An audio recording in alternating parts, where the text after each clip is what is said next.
حجي يا احمد ودي ما يصير نقل مباشر.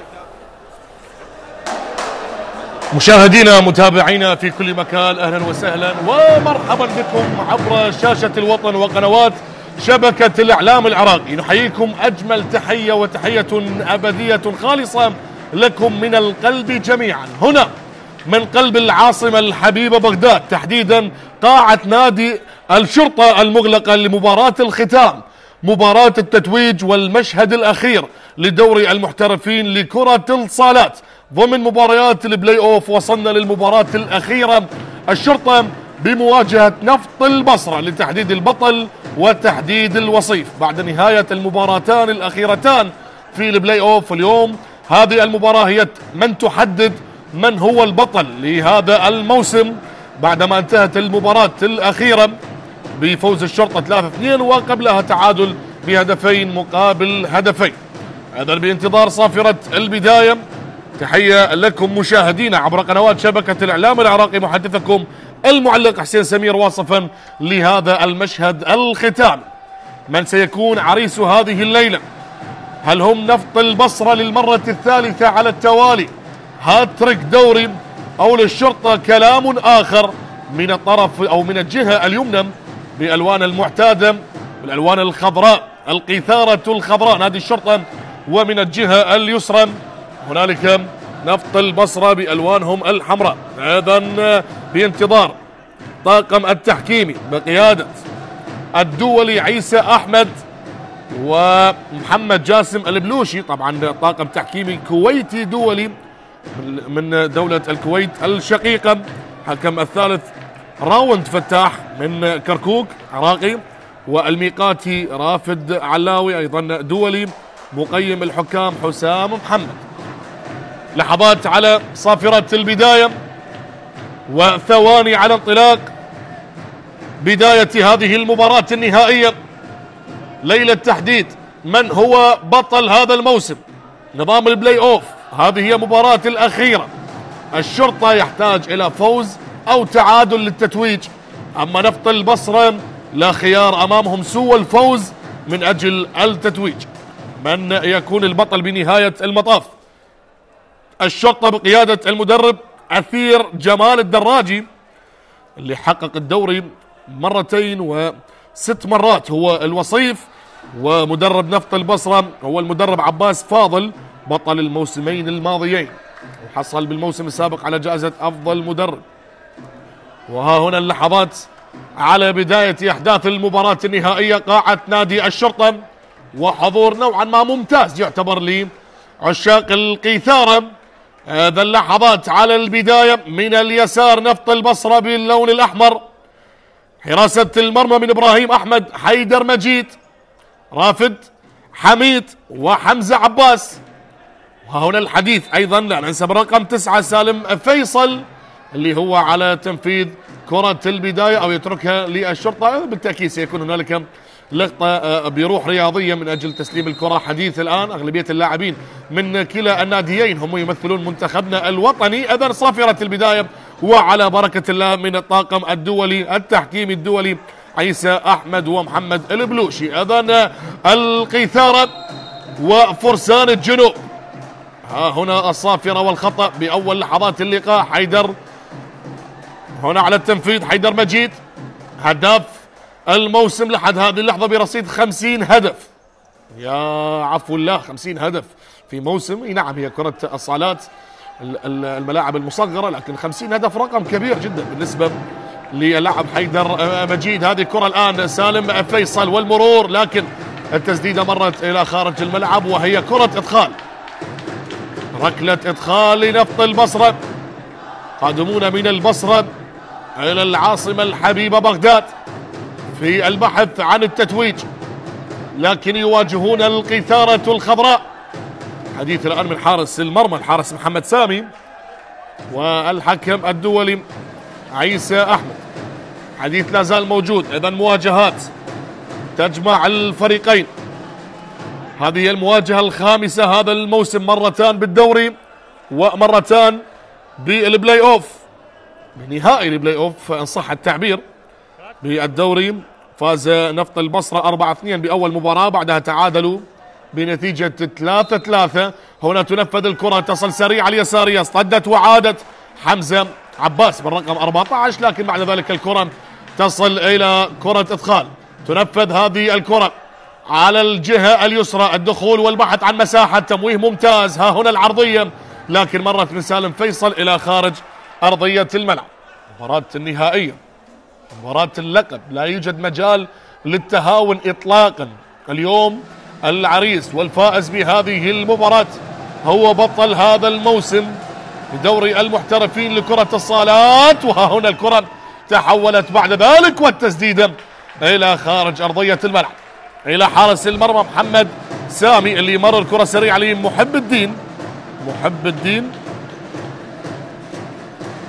شاهد الآن الكرات واللي تصل على الطرف الأيمن بالنسبة لنادي الشرطة اللي يحاول أن يدخل بجو اللقاء بصورة أكبر، لكن هنا الكرة المقطوعة من الجهة اليمنى والتدخل بصورة ممتازة على اللاعب قيصر منتظر. قيصر منتظر، وهنا الحديث على ما يبدو الكرة ضربة ركنية، ركلة ركنية لمصلحة نفط البصرة، والتسديدة مرت إلى خارج الملعب. مباراة الختام، مباراة التتويج، فيها بعض من التوتر والأعصاب. أي نعم، تواجهوا مرتان في نهائي البلاي أوف، لكن ها هنا ليس مجال للتعادل ولا البحث إلا إذا حققوا التعادل. فالشرطة بطلا لدور المحترفين، الشرطة اللي تجاوز الموارد المائية بالدور نصف النهائي، ونفط البصرة اللي تجاوز دجلة الجامعة. وها هنا كرة، لكن تعود مرة أخرى البحث عن المهارة، فقد التوازن، مطالبة بلمسة يد، مطالبة بلمسة يد عن طريق اللاعب قيصر منتظر. وها هنا الكرة تصل عالية وسريعة من اليسار، وبعد ذلك إلى خارج الملعب. مرت الكرة وطالت بهذه اللحظات ركلة إدخال من الطرف الأيسر للقيثارة الشرطة، وليلة البحث عن التتويج. وها هنا التسديدة، لكن مرت على مرمى الحارس إبراهيم أحمد. من سيكون مرشح لحصد جائزة أفضل حارس هذا الموسم، المواسم اللي مرت؟ عمر سبتي اللي هو حاليا حارس دجلة جامعة. وها هنا الفرصة ضاعت بصورة غريبة على الشرطة عن طريق الإيراني محمد طاهري اللي حصل على جائزة أفضل محترف بالموسم السابق. اللاعب الإيراني محمد طاهري لاعب ممتاز.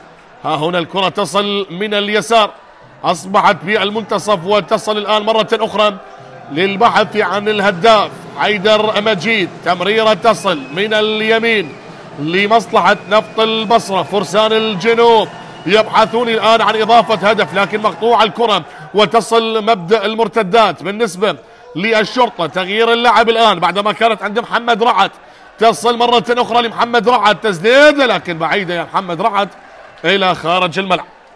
طالت هذه الكرة ومرت بعد ذلك إلى الحارس. رمية مرمى بكرة الصالات والملاعب المصغرة تسمى رمية مرمى وليست ضربة مرمى، لأنها تنفذ على مستوى اليدين. وها هنا الكرة تصل لحيدر مجيد، يغير اللعب لزميله، وبعد ذلك قيصر منتظر لحيدر مجيد. تمريرة من اليسار لكن مقطوع الكرة، هذه خطيرة، لكن يختارون العودة. التحضير الآن لمصلحة محب الدين. محب الدين يغير اللعب للبحث عن تمريرة تصل من اليسار، عودة لحراسة المرمى محمد سامي، والكرة العالية لكنها مرت إلى خارج الملعب. رمية مرمى عند الحارس تنفذ بصورة سريعة. تكلم عن لاعبين نفط البصرة، قيصر منتظر بالرقم 18، وها هنا حيدر مجيد رغم أنه مدافع، أنه سجل 50 هدف حتى هذه اللحظة، ممكن اليوم يسجل المزيد. كرة لكنها خرجت إلى خارج الملعب بهذه اللحظات، وبعد ذلك التنفيذ. جماهير الشرطة تؤازر، وها هنا اللحظات الأولى. نزلنا ببداية شوط المباراة الأول والكرة سريعة الآن، افتكاك ممتاز. تعود مرة أخرى للبحث عن المساحات. حمزة عباس اللي مرر، لكن كرة مقطوعة من الطرف الأيمن والتسديدة لكنها إلى خارج الملعب من دون تركيز. صهيب وليد بالرقم 6، والكرة تعود الآن لحيدر مجيد نفط البصرة. لا زالوا اللاعبين يبحثون عن الدخول بصورة أكبر بتركيز أعلى، لكن نفط البصرة وممكن فرصة خطيرة الآن. هذا هو الخطير سالم، لكن الكرة اصطدت وعادت للحارس إبراهيم أحمد. تصل الآن خيارات المدرب عباس فاضل مدرب نفط البصرة، يستخدم الإيراني علي رفيعي. كرة تصل الآن على اليسار، تبادل للكرات لكن هنا بالكعب خاطئة إلى خارج الملعب. حسن كاظم، وهنا التمريرات بصورة سريعة تصل للشرطة. تبادل الكرات، لا زالوا اللاعبين يبحثون لشوية وقت للدخول بعمق اللقاء بصورة أكبر. إذن الكرة تصل الآن، وبعد ذلك الأقرب لحارس المرمى. حارس المرمى هو الأقرب. أيضا اللمسة تصل لحيدر مجيد، يغير اللعب بمنتصف الملعب، بعد ذلك إيجاد المساحات والتسديدة القوية، لكنها مرت بعد تمريرة ذكية جدا عن طريق اللاعب إبراهيم سامي. وبعد ذلك الكرة تصل الآن على اليسار. الكل لا زال ينتظر، الكل لا زال يبحث، وها هنا الكرة إلى خارج الملعب.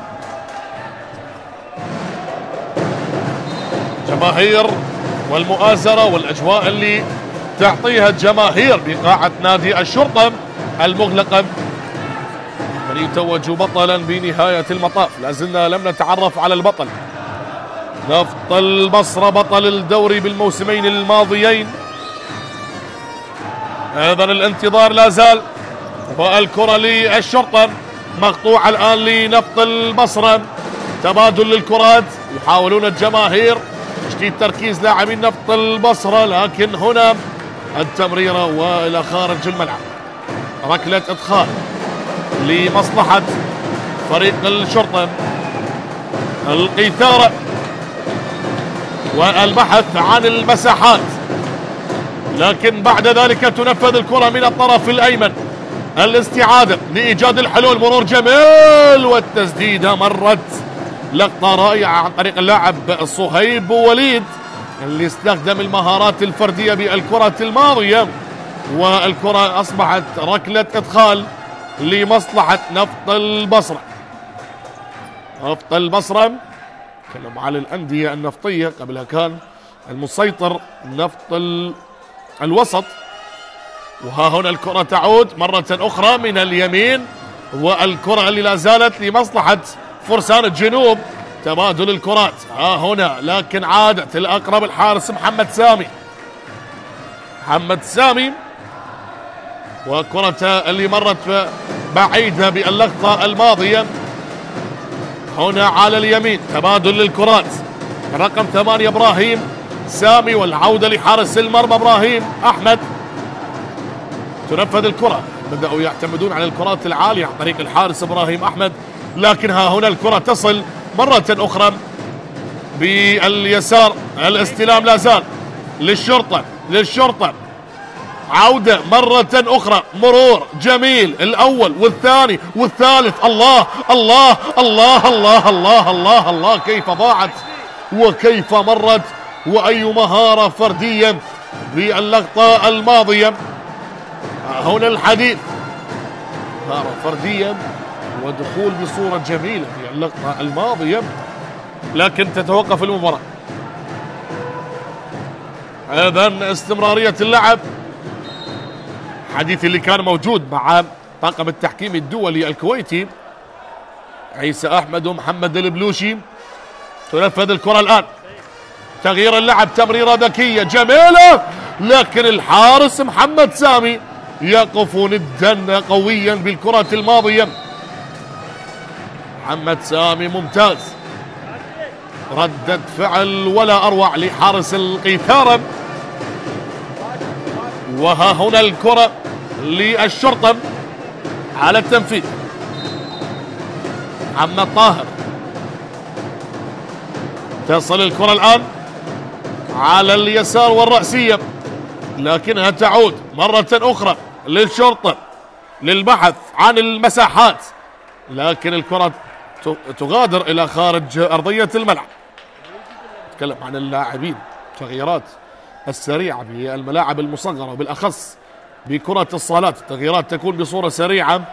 ها هنا تصل على اليسار لنفط البصرة، تبادل الكرات الآن، تحضير بصورة سريعة، لكن قطع الكرة وعادت للشرطة عن طريق اللاعب أحمد وليد. تبادل للكرات للخطوط الدفاعية، ملعوب الكرة بصورة سريعة لكنها سهلة لحارس المرمى، سهلة هذه المرة. وتبادل الكرات الآن لإيجاد الحلول والمساحات، تعود مرة أخرى. ها هنا الكرة لنفط البصرة، تبادل للكرات لإيجاد المساحات وإيجاد الحلول، لكن النتيجة لا زالت خالية من الأهداف. 0-0 حتى هذه اللحظة، من دون أهداف حتى هذه الدقيقة. هذا هو اللاعب حسين علي، تركها لزميله، تصل اليسارية واصطدت مرة أخرى على الطرف الأيمن نفط البصرة بالوصول لمرمى الشرطة، نوعا ما أخطر، لكن نتكلم عن النتائج لا زالت من دون أهداف. المباراة ممكن تحركها الأهداف. شوف أمامك بالصورة أثير جمال الدراجي مدرب الشرطة، وسيجري تغييرات على ما يبدو. الكرة تعود الآن لمصلحة القيثارة، طريق اللاعب الإيراني محمد طاهري يلعب كرة سريعة لكنها مرت بعيدة على اللاعب حسين علي والرقم 22. تنفذ الكرة الآن بصورة سريعة لمصلحة نفط البصرة، مشاركة الإيراني علي رفيعي لاعب المنتخب الإيراني ولاعب نفط البصرة، لاعب ممتاز. إذا كرة تصل الآن، الاستلام لكن خاطئة. وها هنا الحارس ممتاز محمد سامي للمرة الثانية، لكن لا زالت لنفط البصرة مرور الآن والبحث عن مشروع المرتدات، الارتداد السريع. وهنا تدخل، لكن حكم اللقاء يقول لك العب. ستقف المباراة للاطمئنان على سلامة اللاعب. سلامات تهدئة الأوضاع أيضا. اهدأ يا سيد أثير جمال، لكن خلينا نتفقد اللاعب، سلامة اللاعب أهم الأشياء. لا نتمنى أن نشاهد إصابات بهذه المباراة. ها هنا الكرة ستعود والمباراة للاستئناف بهذه اللحظات. تصل الآن لنفط البصرة عن طريق اللاعب اللي يستلمها بهذه اللحظات بالرقم 7، لكن مرت عليك هذه تصل لمصلحة الشرطة، تعود والتسديدة إلى خارج الملعب. نتكلم عن لاعب نفط البصرة لاعب عباس فالح رقم 7. أيضا التغييرات، حيدر مجيد تصل الآن لعباس فالح، غير اللعب لسالم فيصل. تبادل الكرات، متفاهمين لاعبين المنتخب العراقي الوطني، نتكلم عن سالم فيصل وايضا رافد حميد وحيدر مجيد. كرة تصل الآن بصورة سريعة، حيدر مجيد يتدخل وكرة إلى خارج الملعب. مباراة تحتاج إلى هدف، من يسجل أولا، من يحرك المياه الراكدة بهذه المباراة. تصل مرة أخرى وتعود حيدر مجيد، بعد ذلك الاستلام، التوغل، الوصول، الدخول. الله الله الله على الهدف الأول للقيثارة. القيثارة الخضراء تعزف ألحانها، وبعد ذلك يسجلون هدف جميل عن طريق حامد علاء يسجل الهدف الأول للقيثارة. حامد علاء يعطي الأفضلية للقيثارة الخضراء. أيضا هنا هدف مقابل لا شيء. استمرارية اللعب تعود مرة أخرى. حيدر مجيد، هذا سيفعل عباس فاضل، ولاعبين نفط البصرة أصبحوا متأخرين بهذه النتيجة بهدف مقابل لا شيء. خلينا نشوف هي المباراة اللي انتهت 2-2 بنهائي البلاي اوف. اللي افتتح التسجيل كان حيدر مجيد، واللي سجل للشرطة كان الإيراني محمد طاهري. هذا التصدي الثالث لحارس المرمى محمد سامي، والتسديدة من بعيد. تسديدات من كل مكان، توجيهات وحديث وكلام ما بين اللاعبين. وها هنا الانتظار، مباراة النهائية للتحديد البطل لدوري المحترفين لكرة الصالات. المباراة الأخيرة من البلاي اوف. الشرطة اللي يميز الشرطة انه يلعب على قاعة، هكذا هي قوانين البلاي اوف. صاحب المركز الاول بالدوري يلعب المباريات كلها على ملعبه، والقيثارة هم متصدرون للدوري. وها هنا تنفذ، والتسديدة اصطدت سالم فيصل، مطالبة بلمسة يد، لكن حكم المباراة يشير إلى الضربة الركنية. التنفيذ الآن بهذه اللحظات، والهدف يضيع. الهدف يضيع، واستمرارية اللعب من الجهة اليمنى. الشرطة بعد الهدف وبعد التقدم، ويبحثون الآن عن هدف ثاني. أما نفط البصرة يبحثون عن هدف للتعادل. مباراة هادئة رغم تقدم الشرطة، مباراة فيها تحفظ كبير، فيها ضغوطات عالية وتوتر، لأن كل اللاعبين والحاضرين يعلمون تماما مدى أهمية هذه المباراة. مباراة تحسم تعب وجهد موسم كامل لخطف التتويج والظفر بالمركز الأول. سننتظر ونشاهد يا من تتابعون معنا عبر قنوات شبكة الإعلام العراقي هذا النقل الحصري للمباراة والمشهد الختامي لدور المحترفين لكرة الصالات. تمريرة خاطئة وممكن هدف التعادل، لكن تعود الكرة لفرسان الجنوب. الدخول الآن، المهارة الآن، والكرة اصطدت، وبعد ذلك تصل إلى ركلة إدخال. ركلة إدخال لنفط البصرة. تعود الآن من الجهة اليمنى، لكنها غادرت إلى خارج الملعب. الانتظار، كل الانتظار، ماذا سيفعل نفط البصرة وماذا سيقدم الشرطة. نعم القيثارة متقدمين بهدف مقابل لا شيء حتى هذه اللحظة، لكن بكرة الصالات الأهداف تأتي بثواني، لا يمكن أن تغفل، فمن الممكن أن تظهر أو تحضر الأهداف في أي لحظة من اللحظات.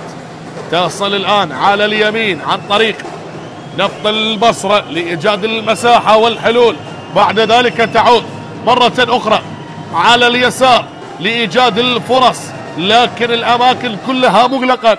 القيثارة في ليلة الدفاع يواردون التتويج، لكن هل يدافع نفط البصرة على لقبه؟ هو بطل الدوري بآخر موسمين. ها هنا الكرة تعود بعد ذلك على مستوى الكعب، ممتازة. تعود مرة أخرى سالم فيصل، مهارات الفردية، نجم منتخبنا الوطني. تعود الآن مرة أخرى، تغيير اللعب لهداف الدوري، هذا هو حيدر مجيد، وفرصة هدف التعادل تضيع على حيدر مجيد. وبعد ذلك الكرة لحارس المرمى محمد سامي، ورا فيها الكثير والكثير، ورا فيها الاجتهاد، فيها تحديد، تعب وجهد موسم كامل من مباريات وظروف مرت على الفريقين. اليوم الأفضل هو من سيتوج بطلا، من يقدم هو العريس بهذه المباراة. هذا كرة تصل من اليسار لنفط البصرة، لكن سهلة لحارس المرمى محمد سامي.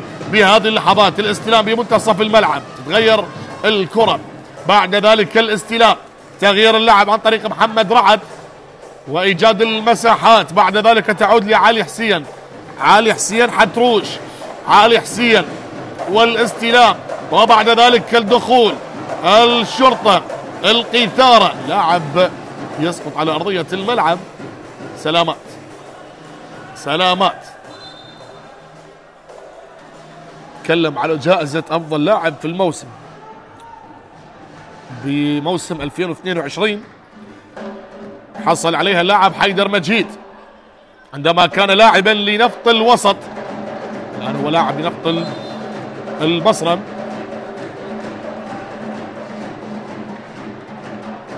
الانتظار الآن لإيجاد المساحات وإيجاد الحلول، تغيير اللعب على اليسار وبعد ذلك البحث عن الحلول، لكن تغيير بعد ذلك متقدمون بفارق هدف، لا يجب أن ننسى هذا. يبحثون عن المساحات وعن الدخول، والحارس إبراهيم أحمد هو من يتصدى لهذه الكرة، لا زالت من اليسار والدخول الآن لكنها لم تغادر. هذه فرصة للقيثارة الله الله الله على المرور، لكن هنا تدخل فيها بطاقة على ما أعتقد. نعم بطاقة صفراء على حمزة عباس، تحذف جماهير القيثارة بألحانها المعتادة. متقدمون بفارق هدف حتى هذه اللحظة. الأجواء جميلة بقاعة نادي الشرطة، لكن هنا عملية تفقد اللاعب. سلامات محب الدين أو صهيب وليد. إذن تكلمنا عن جائزة أفضل لاعب في الموسم 2022 حصل عليها حيدر مجيد، و2023 سالم فيصل أيضا عندما كان مع نفط الوسط، والموسم السابق أيضا حيدر مجيد مع نفط البصرة. وسننتظر من سيكون أفضل لاعب هذا الموسم. تمريرة من اليسار لكن دخول للقيثارة، هذا المرور، بعد ذلك الكرة مقطوعة وعادت للخطوط الدفاعية بعدما وصلت لحامد علاء. اللي سجل الهدف الوحيد حتى هذه اللحظة. حامد علاء، ها هنا كرة وفرصة هدف ثاني تضيع، فرصة الهدف الثاني تضيع على الشرطة. أجواء جميلة، أجواء رائعة، عاشقين ومحبين كرة الصالات مستمتعين بأجواء هذه المباراة الختامية. إذن يشارك قائد نفط البصرة رافد حميد بالرقم 10 بهذه اللحظات. هل يكون هو الحل؟ لاعب ممتاز، لاعب منتخبنا الوطني، هذا هو رافد حميد. تركها لحيدر، تبادل الكرات الآن، ثلاثي منتخبنا الوطني، رافد حميد، سالم فيصل، حيدر مجيد، وأيضا على دكة البدلاء أبو طالب عبد الكريم. إذن بحراسة المرمى لا يجب أن ننسى أن نفط البصرة يمتلكون الحارس أحمد دريد على دكة البدلاء، هو حارس المنتخب الوطني السابق وحارس لديه خبرة لسنوات كثيرة. إذن الضربة الركنية أو الركلة الركنية لمصلحة الشرطة، والانتظار لا زال قائما لاستئناف اللعب. مدرب نفط البصرة عباس فاضل ماذا سيفعل بهذا الشوط؟ لم ينتهي شوط المباراة الأول بعد، زال هنالك متسع من الوقت، لكن هنا الحديث لا زال موجود. طاقم تحكيمي دولي كويتي بقيادة عيسى أحمد ومحمد البلوشي. إذن باستئناف اللعب بانتظار قرار الطاقم التحكيمي. وجهات دائما لها طابع خاص. تكلمنا عن أفضل جائزة أفضل لاعب في الموسم اللي قدمت بالمواسم السابقة. أيضا نتكلم عن المدربين.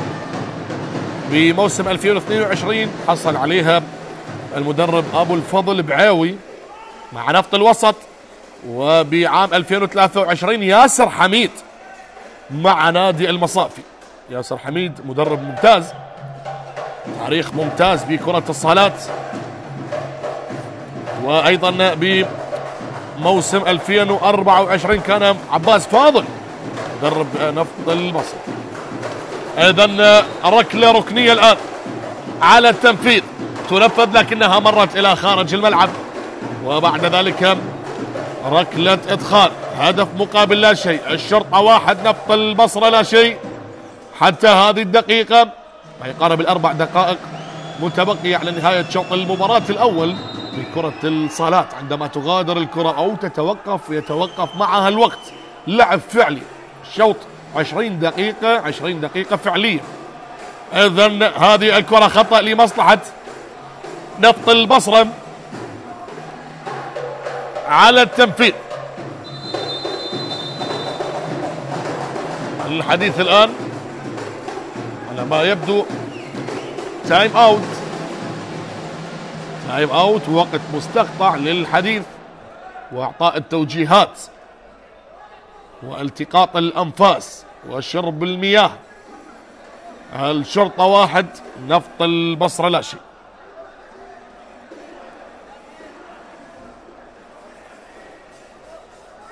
ايضا بانتظار استئناف اللعب،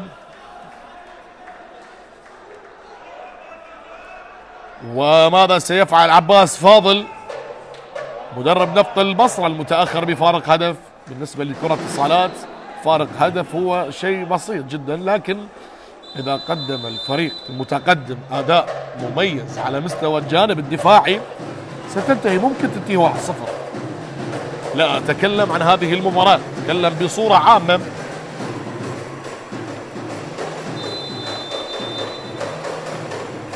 إذن الآن استئناف اللعب.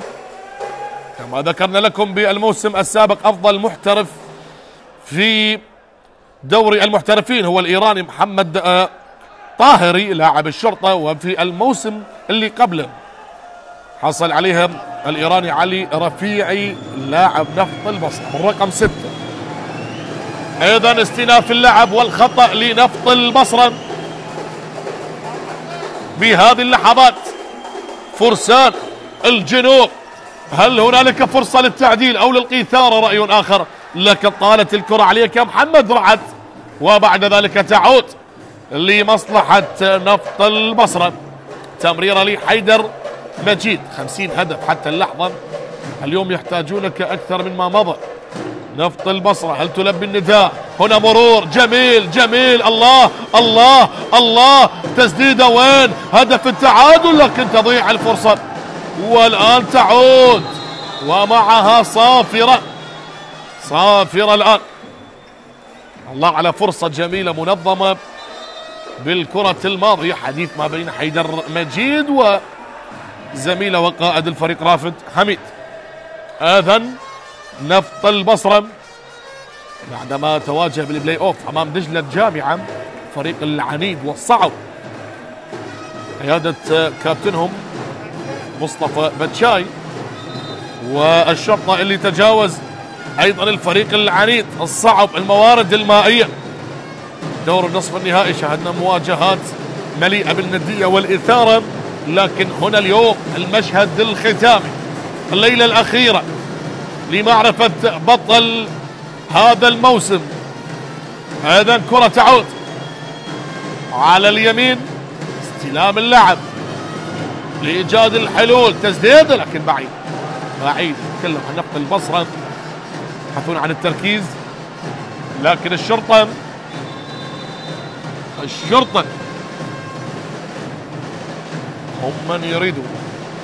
هم من يريدون التقدم والمحافظة. ولننتظر هنا بهذه اللحظات تايم اوت، وقت مستقطع. توجيهات لا زالت حاضرة، لكن نتكلم بصورة عامة. المباراة صعبة على الفريقين، المستمتعين الجماهير. شوف أمامك بالصورة من الطرف الأيمن يؤازرون وأيضا يحاولون التجسس وسماع التوجيهات من المدرب أثير جمال الدراجي مدرب الشرطة. شوف جماهيرنا فضوليين. تدخل حاضر من الجماهير مع لاعبين القيثارة وبانتظار استئناف اللعب. دقائق ولحظات وثواني تمر على مستوى شوط المباراة الأول، ولا زال الشرطة متقدما بهدف مقابل لا شيء عن طريق اللاعب حامد علاء بالرقم 19. ننتظر الآن. إذن هذا هو الحارس محمد سامي. محمد سامي والكرة العالية تعود مرة أخرى من الطرف الأيمن. الاستلام لا زالت لم تغادر. هنا للشرطة، هنا للقيثارة، هنا للقيثارة دوران الآن.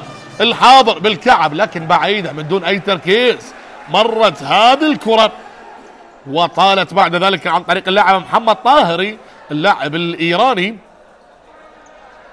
يشكلون حضور مميز اللاعبين الإيرانيين في دورينا، دائما ما يضعون بصمة خاصة.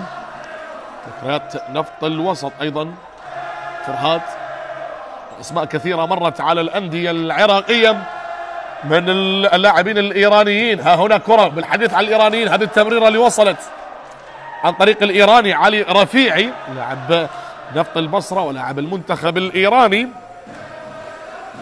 إذن كرة من اليمين الآن.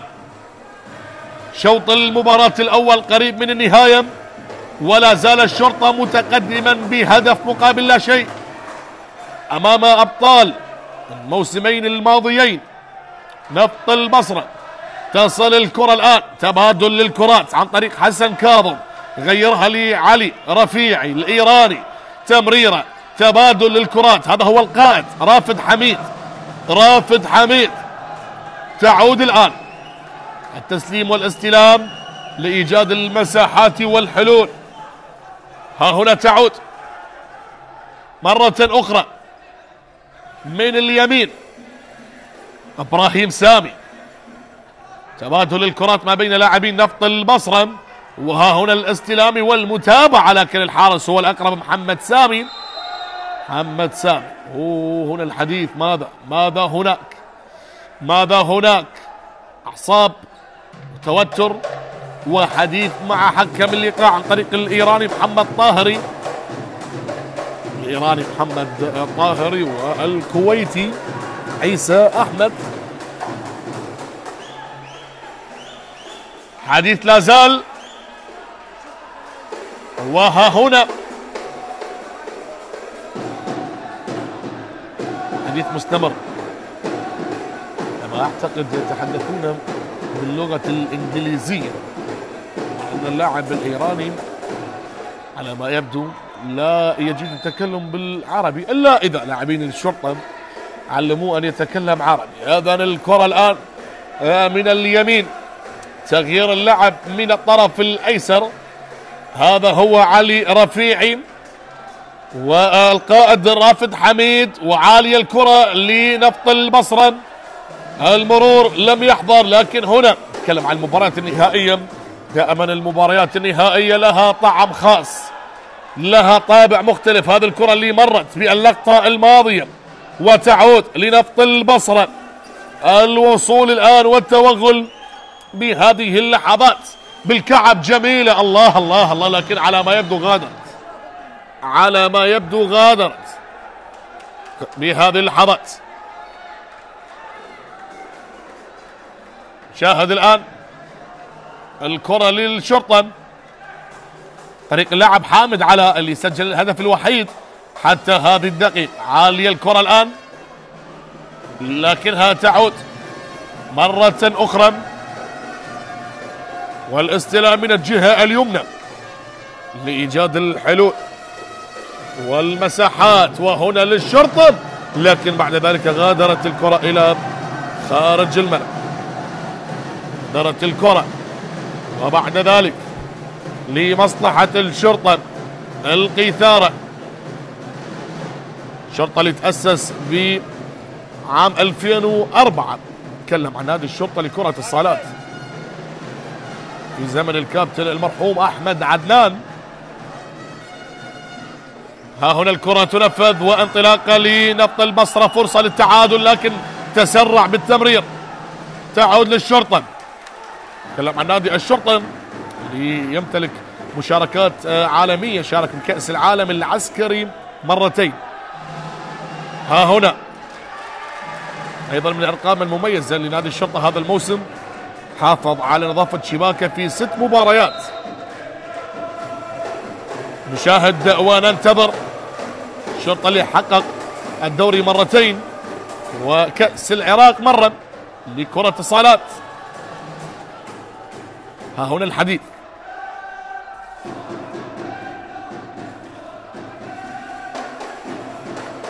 حديث لا زال.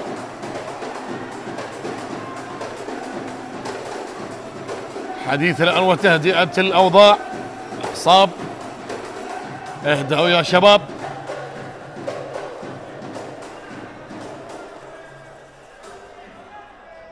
لم يتبقى إلا القليل على نهاية شوط المباراة الأول. حديث لا زال مع الطاقم التحكيمي.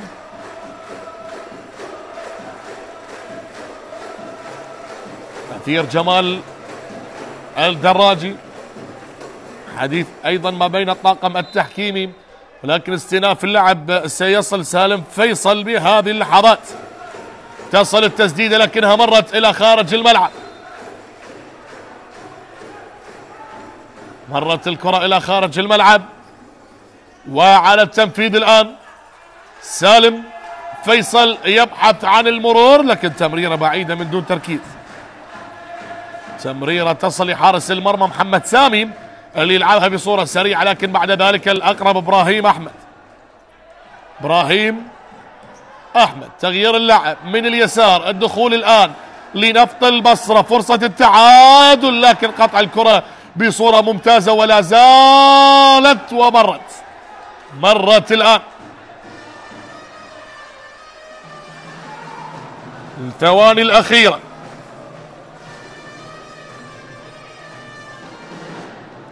الثواني الأخيرة. الميقاتي رافد علاوي، متبقي دقيقة على ما يبدو، دقيقة و13 ثانية. نشاهد وننتظر الآن حديث الموجود بآخر دقيقة من شوط المباراة الأول. والكرة العالية سهلة لحارس المرمى إبراهيم أحمد، تنفذ الآن على اليمين. شوف تبادل الكرات، فرصة التعادل والتسديدة لكنها مرت وطالت عليك يا سالم فيصل، وبعد ذلك الكرة تغادر إلى خارج الملعب. الآن الانتظار نهاية شوط المباراة الأول بتقدم الشرطة بهدف مقابل لا شيء على نفط البصرة. لا تذهبوا بعيدا مشاهدينا متابعينا عبر قنوات شبكة الإعلام العراقي، نلتقيكم بشوط المباراة الثاني.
كابتن حبيبي اسمع الزحمه خاف تتحرك عدو.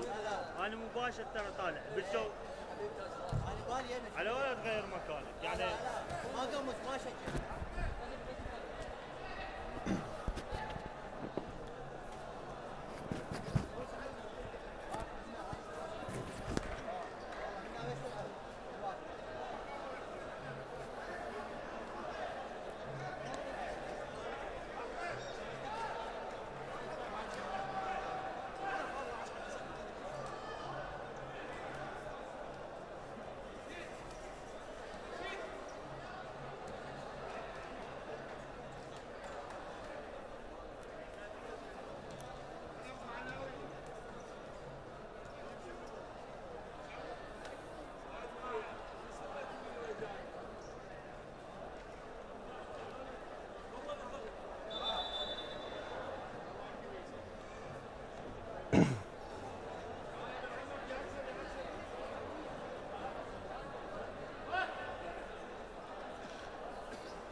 مرة أخرى مشاهدينا متابعينا عبر قنوات شبكة الإعلام العراقي، نعود وإياكم لاستئناف شوط المباراة الثاني، الحلقة الأخيرة المتبقية من مسلسل هذه المباراة.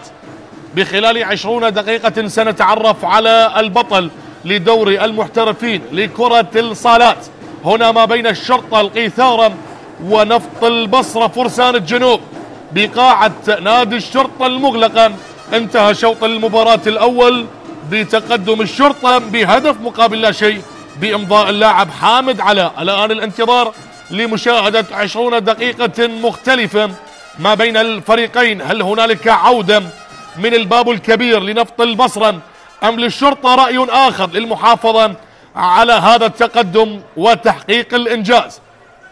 الشرطة يريدون لقبهم الثالث ونفط البصرة يريدون الثالث على التوالي.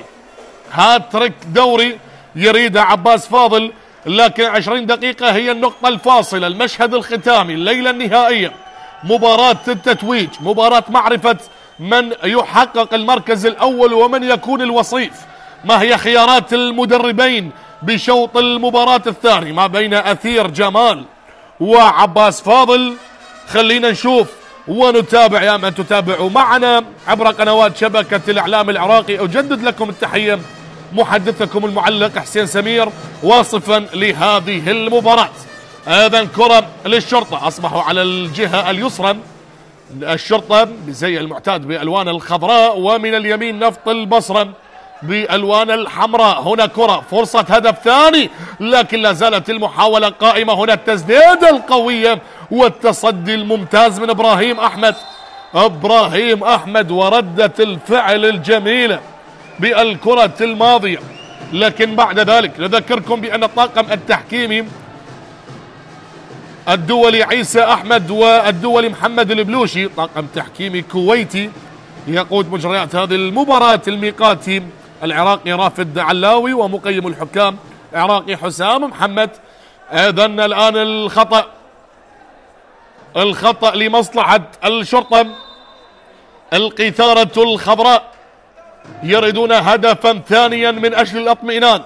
أما نفط البصرة يريدون التعادل وهدف لعودة الثقة في قلوب اللاعبين. هنا كرة تنفذ لكنها مرت. فكرة كانت ذكية عن طريق لاعب الإيراني محمد الطاهري، لكن بعد ذلك تصل الكرة مرة أخرى بعدما نفذت ركلة الإدخال، تعود لحارس المرمى محمد سامي محافظا على نظافة شباكه حتى هذه اللحظة، لكن لا نعرف ماذا سيجري بشوط المباراة الثاني. خلينا نشوف وخلينا نتابع لحظة بلحظة، دقيقة بدقيقة، ثانية بثانية هذه المباراة الختامية. وبعد ذلك الكرة تعود الآن علي رفيعي الإيراني لاعب المنتخب الإيراني، وهنا التمريرة تصل من اليسار عند المهاري سالم فيصل، وتحضير الكرة عن طريق القائد رافد حميد، وبعد ذلك الكرة مرت إلى خارج أرضية الملعب. ركلة إدخال تنفذ الآن، مشروع المرتدة. ماذا هناك؟ بطاقة صفراء للاعب حيدر مجيد. حيدر مجيد هداف الدوري هذا الموسم حتى هذه اللحظة 50 هدف، بعد أن تجاوز سالم كاظم لاعب نادي غازي الجنوب اللي كان يمتلك برصيد 49 هدف، لكنه غادر بالدور الربع النهائي أمام فريق نفط البصرة. هذا ما جعل حيدر مجيد يصل لهدف رقم 50 هذا الموسم. وها هنا يحتاجون الفريق بهذه المباراة، وكرة تصل سهلة لحارس المرمى محمد سامي. محمد سامي ملعوب الكرة الآن على الطرف الأيمن والبحث عن الحلول. ها هنا كرة من اليمين، تحضير الكرة من اليسار عن طريق سالم. سالم بالكعب، وبعد ذلك الكرة تعود لحارس المرمى عن طريق إبراهيم أحمد. تنفيذ الكرة من اليسار الآن والانتظار، وبعد ذلك البحث عن الحلول وعن المساحات. وها هنا بمنتصف الملعب، بعد ذلك تغيير اللعب. القائد رافد حميد، رافد يمرر تمريرات متبادلة لإيجاد المساحات، إيجاد الحلول. هنا الصافرة نعم خطأ بهذا التوقيت، خطأ لمصلحة نفط البصرة. الانتظار كل الانتظار، وأيضا الجماهير المترقبة. أتكلم عن عاشقين القيثارة وعاشقين نفط البصرة. قاعة الشرطة المغلقة، حضور جماهيري يؤازر القيثارة الخضراء.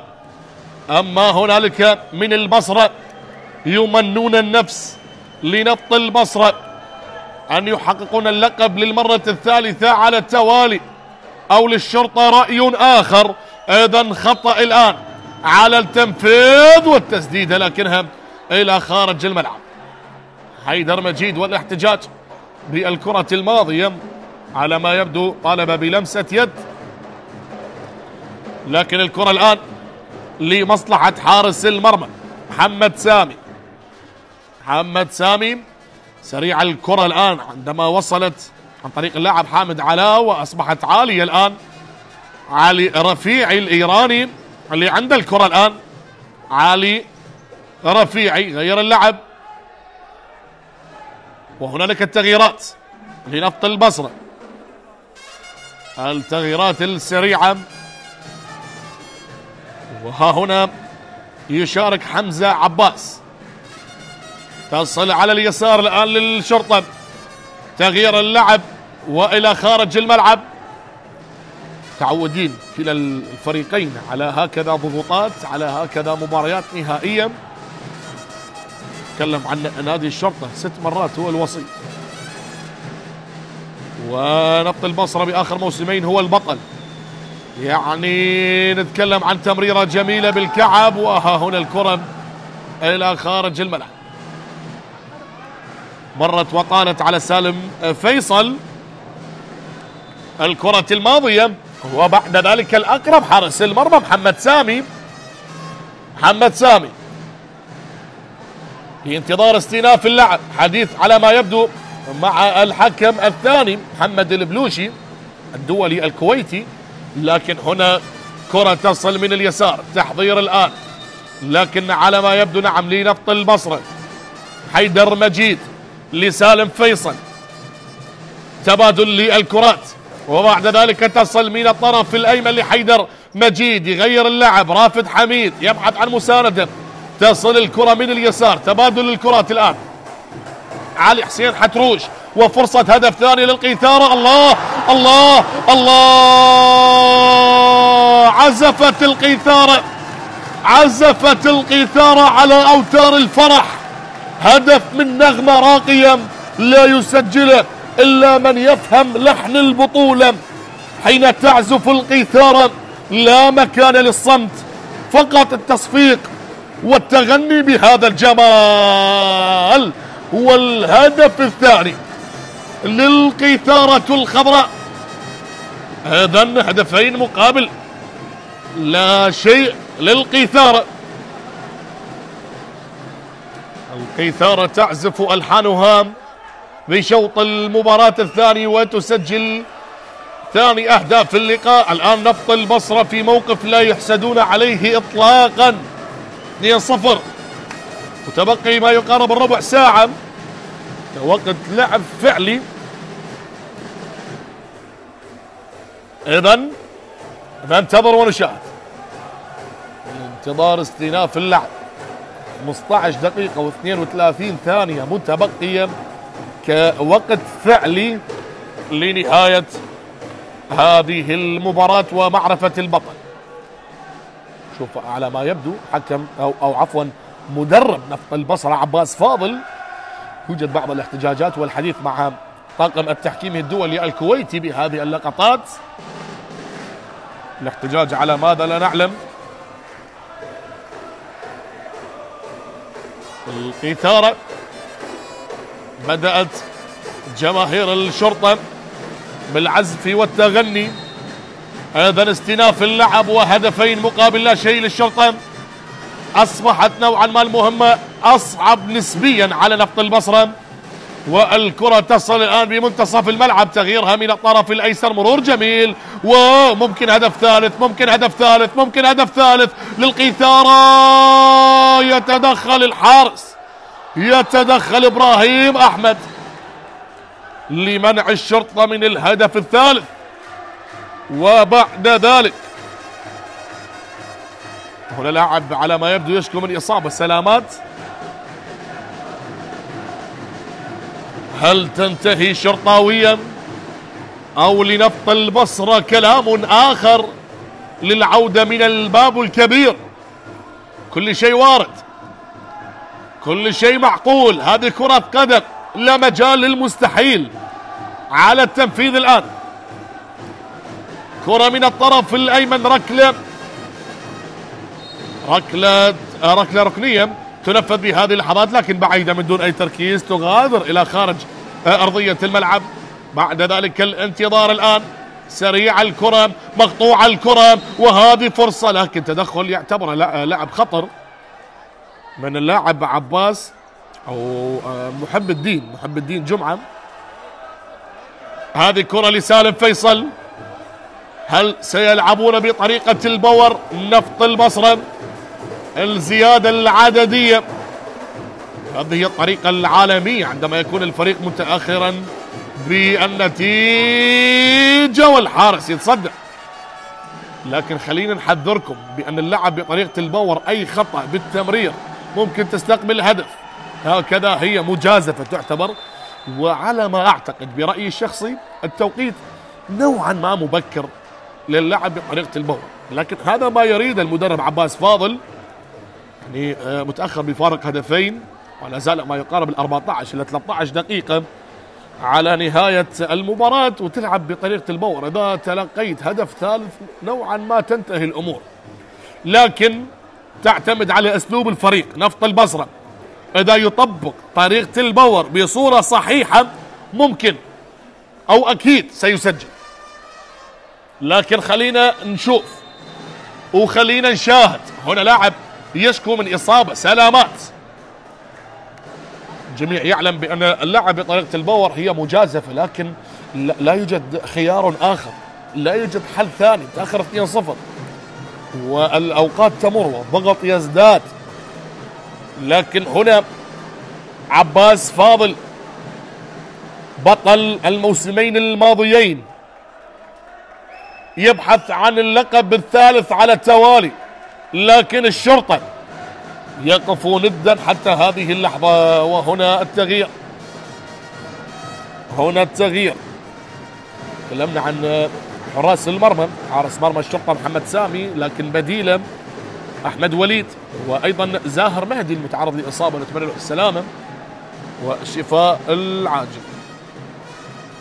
أيضا الانتظار، الكرة اللي عادت من اليمين، تبادل للكرات في هذه اللحظات.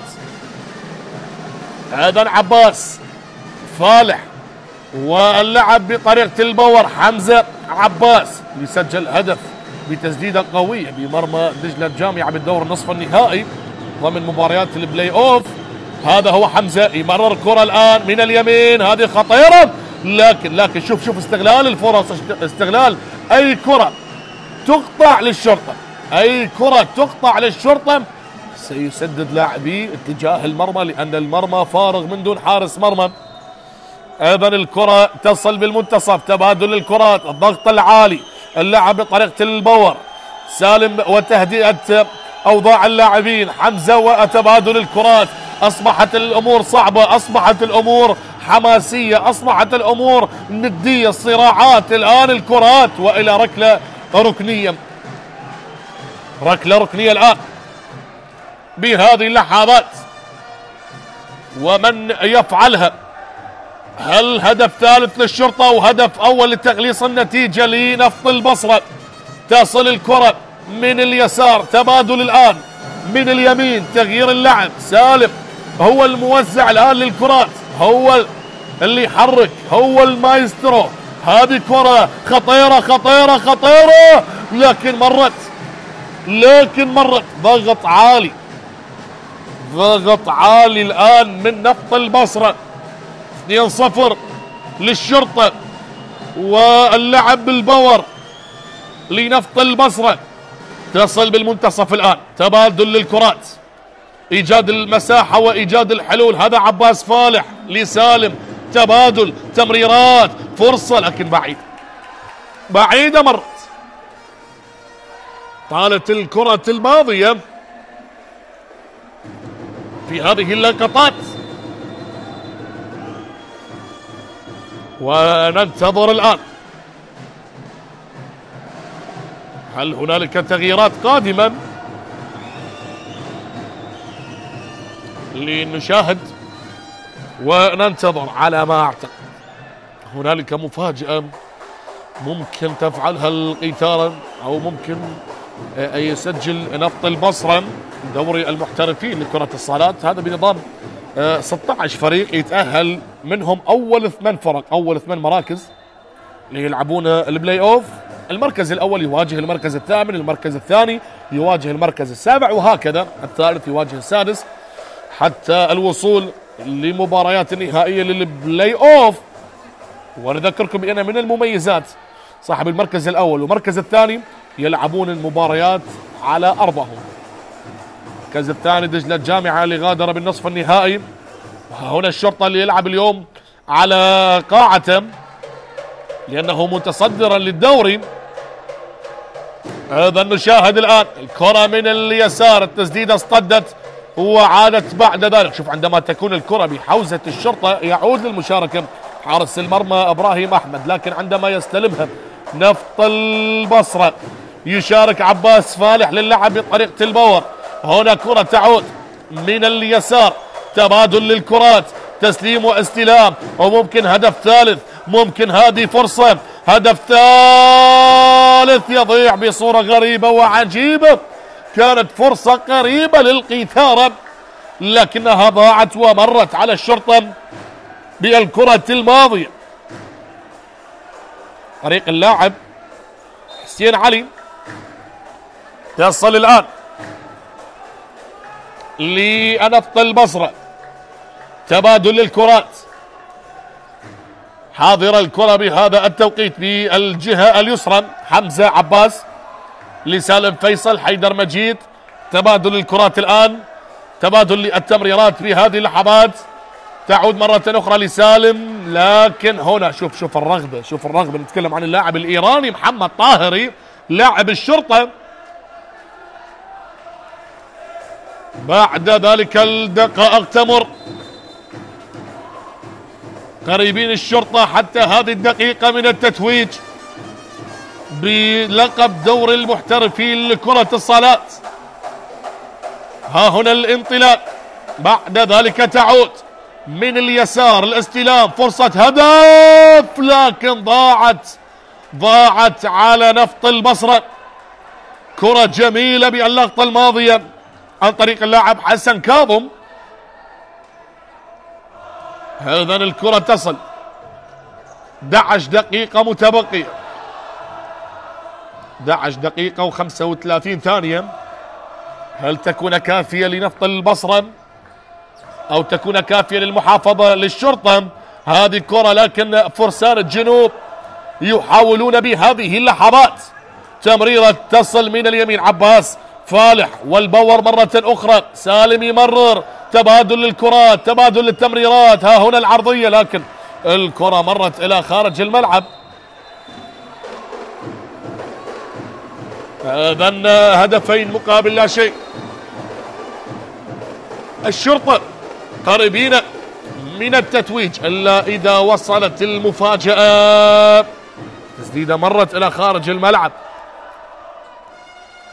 أي لحظات وأي مباراة يقدمها الفريقين، لكن الشرطة أفضل نسبيا. تكلم عن النتائج كرة القدم حتى وإن كانت لكرة الصالات هي نتائج أهداف. هذا البور مرة أخرى، يغادر إبراهيم أحمد ويشارك عباس فالح. طريقة البور لا زالت مستمرة.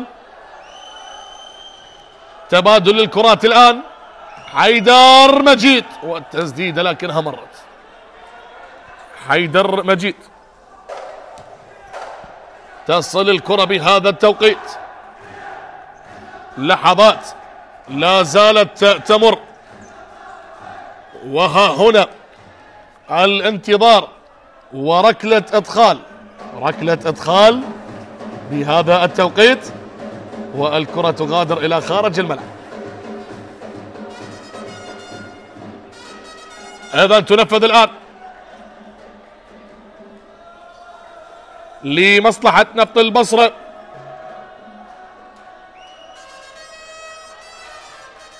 تبادل الكرات الآن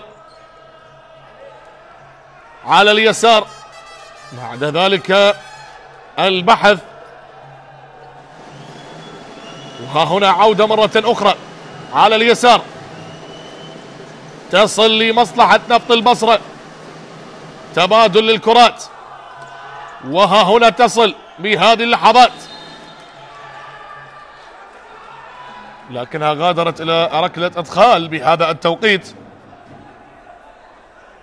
ولا زال الانتظار، والدقائق تمر 9 دقائق هي المتبقية، 9 دقائق و46 ثانية على نهاية المباراة. 2-0 للشرطة حتى هذه الدقيقة. القيثارة يتقدم على نفط البصرة 2-0. وها هنا الكرة تصل إلى ركلة إدخال. البحث عن الحلول والمساحات، ال1-2، لكن الكرة طالت بالكرة الماضية وتصل، ومرة أخرى تعود لمصلحة الإيراني علي رفيعي. علي رفيعي لاعب المنتخب الإيراني، لاعب نفط البصرة. تبادل الكرات الآن تصل من اليسار، اللعب بطريقة البور، لكن لحد هذه الدقيقة لم تأتي بالنتائج الإيجابية. يحاولون البحث عن هدف لتقليص النتيجة. نفط البصرة نتكلم عن فرسان الجنوب، لكن كرة لحيدر مجيد اللي يزيد بالسرعة، لكن بعد ذلك الكرة مستخلصة وممكن هدف ثالث. البحث عن هدف ثالث في هذه اللحظات والتسديدة، لكن الحارس موجود. الحارس موجود. هذا لا زالوا يحاولون نفط البصرة القيثارة من أجل افتكاك اللقب من فرسان الجنوب الذين لم يرموا المنديل، ما زالوا يقاتلون من أجل المحافظة على الدرع. لن يرفعوا الراية البيضاء، سيحاولون حتى صافرة النهاية. هذا ما يريده، هذا ما يريد اللاعبين نفط البصرة وعباس فاضل بهذه المباراة. تصل الآن من اليمين بالمنتصف لمصلحة نفط البصرة. الفرسان يحاولون حتى النهاية من أجل بقاء اللقب بالبصرة الفيحاء. لا يريدون أن يبقى هنا، لا يريدون أن يبقى هنا، لكن القيثارة تبحث بأن يبقى اللقب هنا. والكرة تعود، تصل مرة أخرى ليلة التتويج، المشهد الختامي لا زال قائما، وهذه كرة اصطدت لسالم فيصل. 8 دقائق متبقية على نهاية المباراة. 8 دقائق على نهاية المباراة. تصل سريعة لكنها مرت إلى خارج الملعب. بهذه النتيجة القيثارة هو البطل لكن من الممكن وصول المفاجآت. كل شيء وارد بهكذا مباريات، بالأخص بالمباريات النهائية. شوف التغييرات اللي أضافها المدرب أثير جمال الدراجي مدرب الشرطة، لكن تعود مرة أخرى يغادر إبراهيم أحمد ليشارك عباس فالح. اللعب بطريقة البور، تصل الآن بمنتصف الملعب عن طريق علي رفيعي، تبادل الكرات مع عباس فالح. الشرطة يريدون استعادة اللقب الغالي الذي ابتعد عن خزائنهم لعدة مواسم. يريدون هذه المباراة، يريدون هذا اليوم للفرحة، لكن من سيكون العريس بنهاية المطاف؟ من يكون بطل هذه الليلة، ليلة التتويج والبحث عن بطل ووصيف، عن ذهب وعن فضة.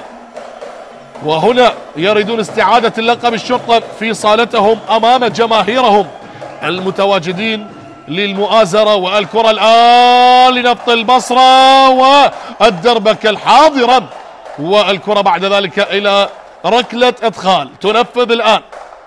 هل يفعلها نفط البصرة ويسجل هدف للتقليص؟ والكرة اصطدت حارس المرمى رافد حميد، هي لا تريد الدخول. الأولى كانت عن طريق حمزة عباس والثانية من رافد حميد، لكنها مرت بالكرة الماضية. هذه هي النسخة الأولى تحت مسمى دور المحترفين لكرة الصالات، لمن ستبتسم ومن سيكون بطلها. بالموسمين الماضيين نفط البصرة كان هو البطل. هل الكرة تتعاطف مع صاحب الأرض والجمهور كما شاهدنا قبل لحظات بعد فرصتين لنفط البصرة تألق وتعملق بها المدافعون وحارس المرمى؟ تعود الكرة الآن. نوعا ما الأوقات بدأت وأصبحت صعبة على نفط البصرة، كلما مر الوقت الأمور تصبح صعبا والضغوطات تزداد. فريق متأخر بفارق هدفين 2-0 حتى هذه اللحظة، والكرة لمصلحة الشرطة. شوف الكرة اللي مرت. نعم لاعبين نفط البصرة ضغط الوقت واضح نوعا ما نسبيا، لكن هل بخبرة الموسمين الماضيين تحضر بهذه الدقائق المتبقية؟ إذا نفط البصرة لا زال يحاول، لكن هنا حارس المرمى إبراهيم أحمد اللي ينفذ كرة سريعا. مرة أخرى يغادر الحارس ويشارك عباس فالح اللعب بطريقة البور، تصل من اليسار، تبادل الكرات، بعد ذلك سريع الكرة تصل مرة أخرى لسالم فيصل للبحث عن علي رفيعي، هذا هو عباس فالح، لكن الكرة اصطدت، الكرة اصطدت. وهنا كما حذرنا اللعب بطريقة البور المجازفة، أي كرة مقطوعة مباشرة سيسدد لاعبين الشرطة على المرمى. هنا التايم اوت، الوقت المستقطع، تلقي التوجيهات من المدربين. هذه هي المواجهة الخامسة ما بين الفريقين هذا الموسم 4 مرات، كانت مرتين منها بالدوري. فاز نفط البصرة بنتيجة 4-2 بالمباراة الأولى، وبعدها تعادلوا 3-3، لكن بنهائي البلاي أوف المباراة الأولى انتهت بالتعادل 2 مقابل 2، وأيضا وبالمباراة الأخيرة فاز الشرطة 3-2. واليوم الشرطة في حال الفوز أو التعادل فهو البطل، ونفط البصرة لا يملك أي خيار إلا الانتصار. أمامهم 6 دقائق ويحتاجون لتسجيل 3 أهداف. لا زلنا ننتظر هذه الدقائق المتبقية الأخيرة للإعلان عن البطل، لتتويج البطل ما بين القيثارة الخضراء وما بين فرسان الجنوب. لا زلنا ننتظر وأمامنا دقائق أخيرة. ماذا سيقدم نفط البصرة ب6 دقائق الأخيرة، وماذا سيفعل الشرطة اللي لا زال متماسكا حتى هذه اللحظة على المستوى الدفاعي، إلا إذا هنا تدخل علي رفيعي الإيراني. وهنا الخطأ، خطأ بهذا التوقيت. تعود الكرة لسالم، سالم لعلي رفيعي. بهذه اللحظات تنقل من الطرف الأيمن، والبحث الآن عن المساحات، عن الحلول. وهنا كرة وضاعت ضاعت هذه الكرة. ولا زالت المحاولات، آخر الدقائق وآخر اللحظات. علي رفيعي يمرر، الله وأخيرا نفط البصرة يسجل، وأخيرا فرسان الجنوب يقول هنا نعم اللقطة.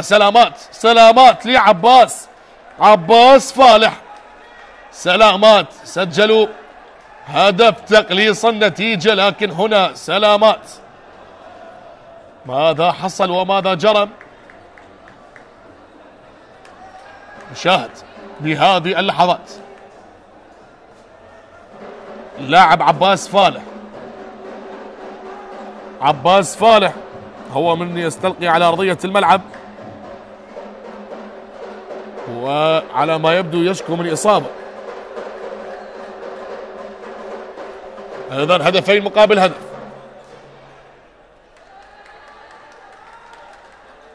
عباس فالح، نشاهد الآن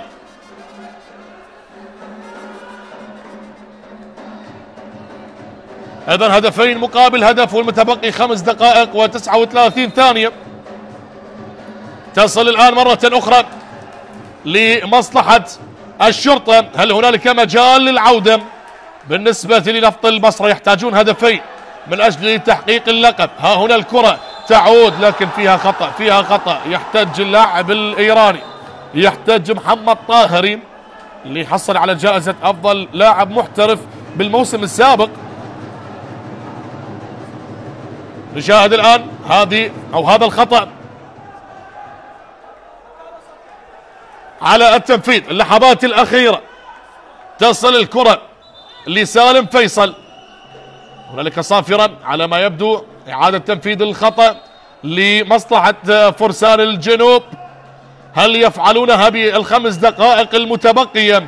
تعود الكرة الآن من اليسار، بعد ذلك لإيجاد المساحة والحلول. سيطرة حاضرة من أبناء نفط البصرة، لكن الفارق هدف، وحتى التعادل لن يخدمهم. هذه كرة تسديدة، لكن حارس المرمى ممتاز بردة الفعل محمد سامي. هذه كرة تعود مرة أخرى بهذه اللحظات على اليسار، ممكن، لكنها طالت عليك يا حمزة عباس. بعد هذا الهدف نفط البصرة يقول ما زلت أتنفس وما زلت موجود في أرضية الصالة من أجل الثلاثية، وبالأخص من أجل نسخة المحترفين. نشاهد الآن اللحظات المتبقية الأخيرة لتتويج البطل.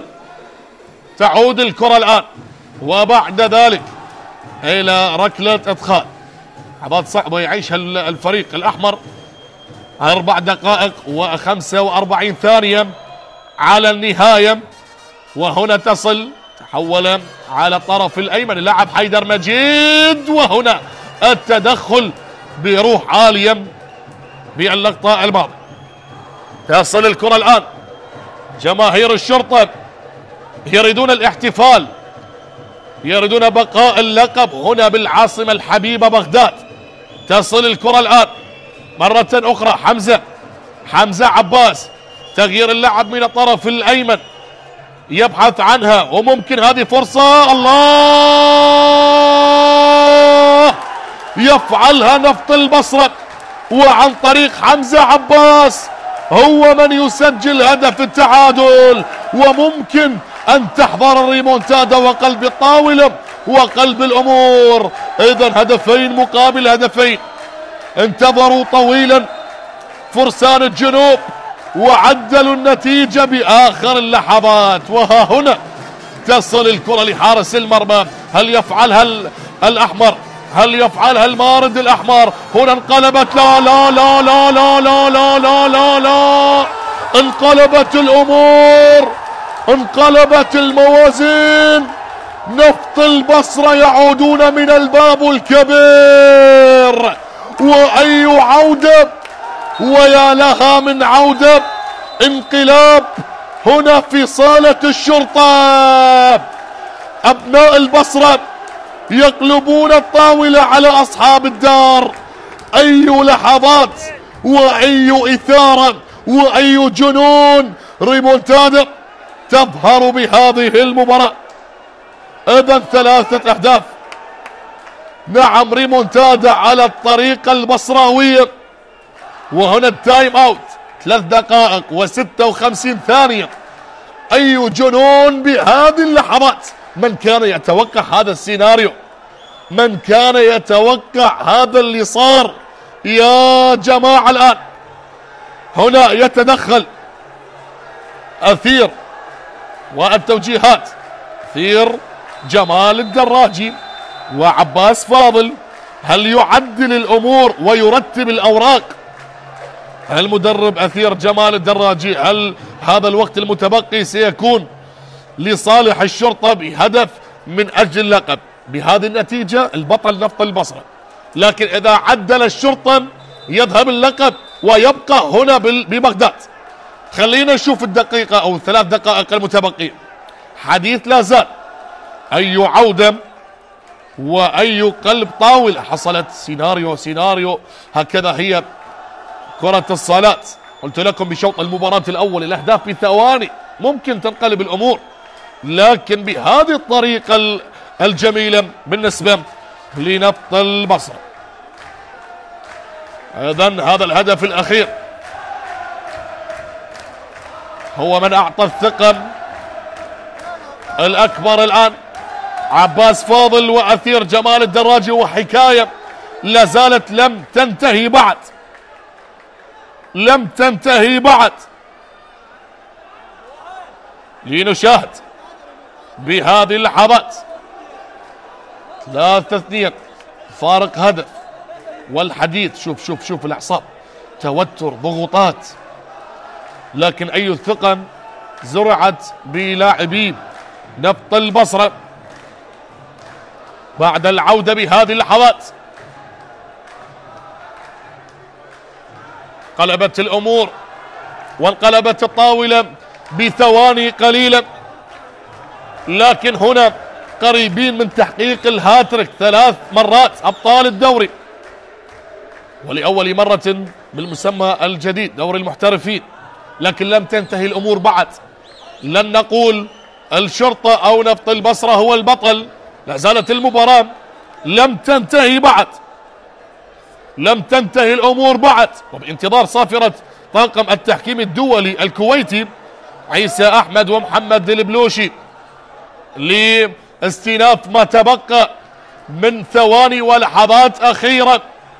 الشرطة هل فقدوا الأمل أو لا؟ لا أعتقد ذلك، لكن الثقة اللي زرعت بقلوب لاعبي نفط البصرة الآن أصبحت كبيرة جدا. وها هنا 3 دقائق ونصف على ما يبدو هي المتبقية، وفرصة التعادل.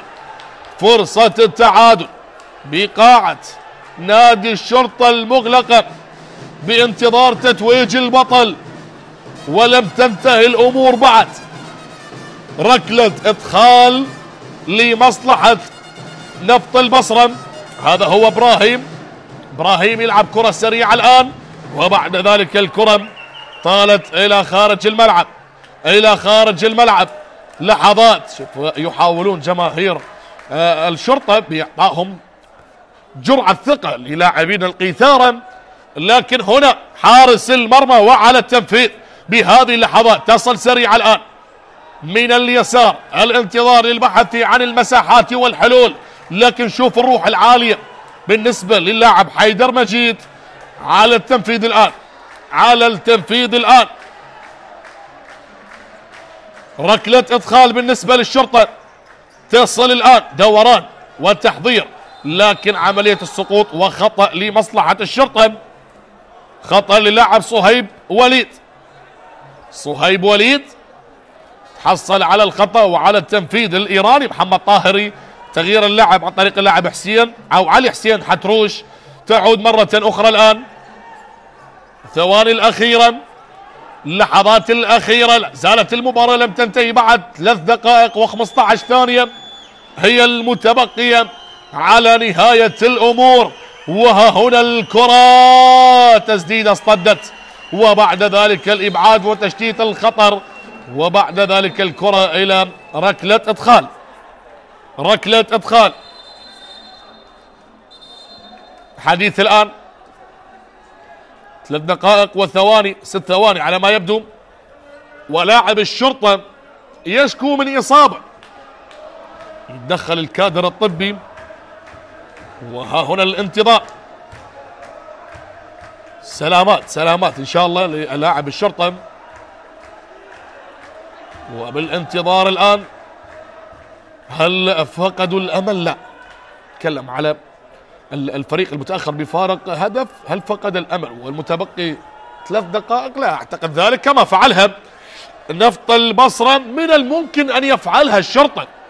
لكن هنا اللاعب اللي يشكو من إصابة محمد طاهري اللاعب الإيراني، حديث أيضا يستغلون هذه الأوقات عندما يتم الاطمئنان على سلامة لاعب الشرطة.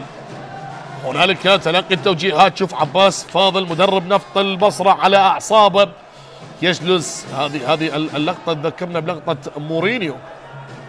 الأعصاب، توتر كرة القدم يا جماعة، كرة القدم، وهذا الشغف وهذا الحب. وتتكلم عن مباراة ختامية، مباراة لتتويج البطل. إذا ننتظر ونشاهد بهذه اللحظات استئناف اللعب. ركلة إدخال 3 دقائق و6 ثواني أو 5 ثواني على نهاية اللقاء. تعود الكرة الآن بمنتصف الملعب مرة أخرى. قطع الكرة حمزة ممكن، هذا مرور جميل، والتسديدة مرت تسديدة قوية من اللاعب إبراهيم سامي، مرت إلى خارج الملعب. جماهير تؤازر، جماهير تؤازر، لكن هنا اللحظات وهنا الثواني الأخيرة لا زالت حاضرة ما بين الفريقين.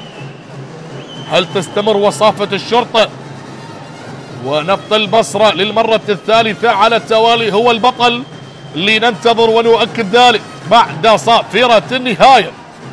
إذن ركلة إدخال تنفذ بصورة سريعة الآن، تصل على اليسار الاستلام، لكن العودة وهنا الكرة العالية. هذا الهداف، هذا الخطير، الله الله الله الله الله الله.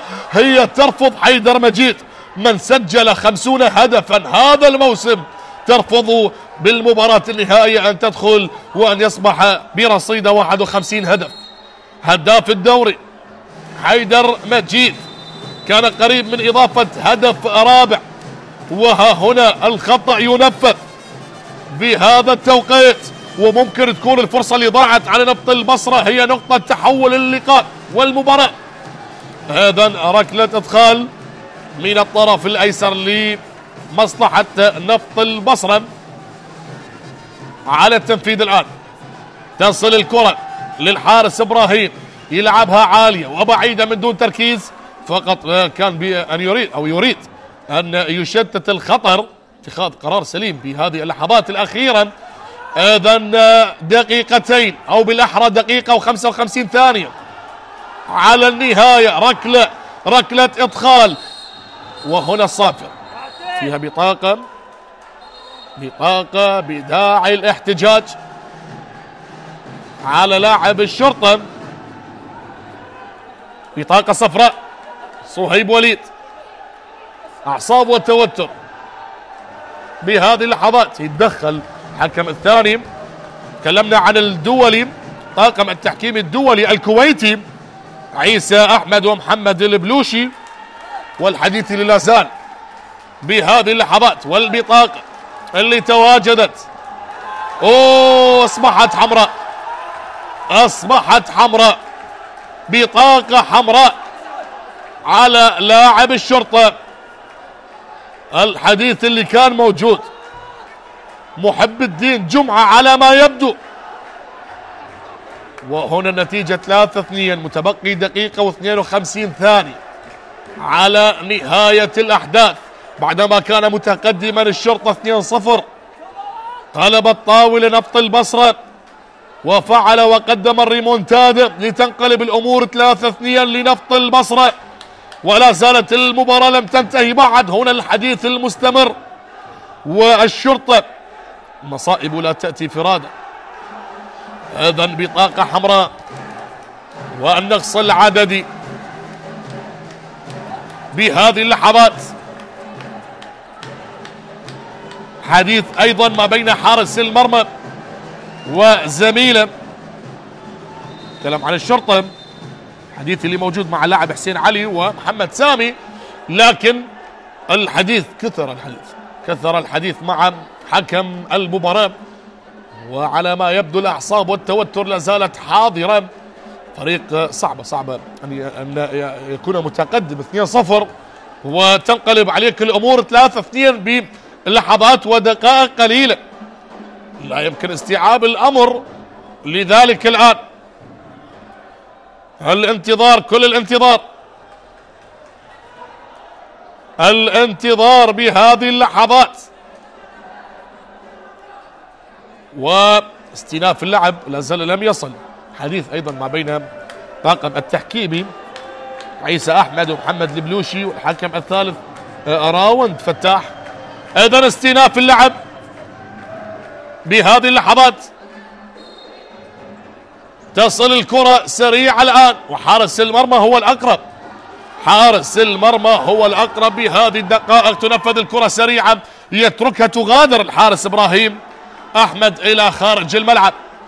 ثواني على الختام، ثواني على النهاية، وها هنا الكرة تعود على الجهة اليسرى. وبعد ذلك الآن مرة أخرى من اليمين تمريرة تصل سالم فيصل، لعب بطريقة الباور، وممكن هذه أرادها بطريقة مختلفة رافد حميد، لكن هنا الكرة تصل من اليمين. الاستلام والتسليم والكرة من اليسار، وها هنا تعود مرة أخرى. الآن الشرطة هم من سيلعبون بطريقة الباور. الشرطة بآخر دقيقة سيلعبون بطريقة الباور. وها هنا نفط البصرة، جماهير تؤازر. دقيقة الأخيرة لتتويج البطل، انطلاقة عن طريق علي رفيعي الإيراني غير اللعب. تعود مرة أخرى لفرسان الجنوب، وتبادل الكرات الآن، إخراجها إلى ركلة إدخال بمبدأ تشتيت الخطر. تصل الآن هذه اللحظات للشرطة تعود مرة أخرى. هذه نقلة من اليسار، لكن الحارس أقرب، وهنا لكن مرت اللاعب بطريقة الباور عندما يقطع الكرة. فريق نفط البصرة سيسدد مباشرة. كرة الآن على اليمين، الثواني الأخيرة 30 ثانية من أجل تتويج البطل بالمشهد الختامي. ويا له من مشهد جميل، سيناريو لم يتوقعه أحد. 2-0 يتقدم الشرطة بأغلب أوقات اللقاء، لكن في ظرف دقائق قليلة نفط البصرة يسجل 3 أهداف على التوالي ويقلب الأمور. والثواني الأخيرة المتبقية، هل يفعلها القيثارة ب27 ثانية أخيرة متبقية؟ تنفذ الكرة، لا زالت للقيثارة للأخضر، وإلى خارج الملعب. على التنفيذ الآن، ركلة ركنية الآن، أو ركلة إدخال يصحح حكم المباراة. على التنفيذ، آخر الثواني وآخر اللحظات. تصل الكرة عالية، هل يفعلها القيثارة؟ لكن بعيدة هذه الكرة، وتحول الضغط بعدما كان على نفط البصرة أصبح للشرطة. يا على ليالي كرة القدم. وها هنا تصل بمنتصف الملعب، آخر الهجمات، آخر 4 ثواني 5 ثواني ستنتهي الأمور، إلا إذا وخلاص خلاص فرسان الجنوب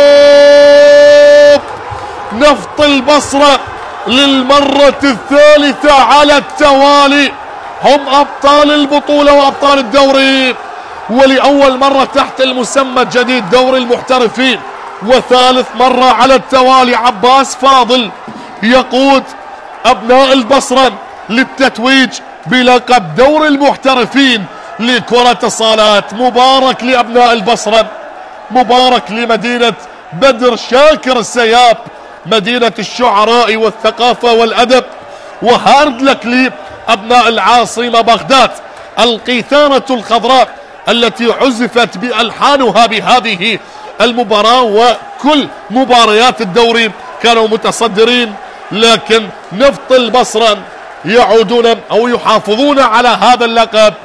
انتصار مستحق بعد العودة ب3 أهداف وقلب الطاولة وقلب الأمور. شوف الفرحة البصراوية، شوف النغمة البصراوية، شوف عباس فاضل ولاعبين فريق نفط البصرة والاحتفالية المجنونة، الاحتفالية والفرحة الهستيرية الحاضرة للمرة الثالثة رسميا. نفط البصرة أبطال للدوري. شوف الاحتفال، شوف اللقطة. إذن أيضا بعدما حسمت الأمور نفط البصرة هو البطل، حيدر مجيد هو الهداف برصيد 50 هدف. مبارك مرة أخرى لنفط البصرة، وهارد لك لنادي الشرطة. أرجو أن أكون وفقت بالتعليق على هذه المباراة. تقبلوا تحياتي، المعلق حسين سمير، وإلى اللقاء.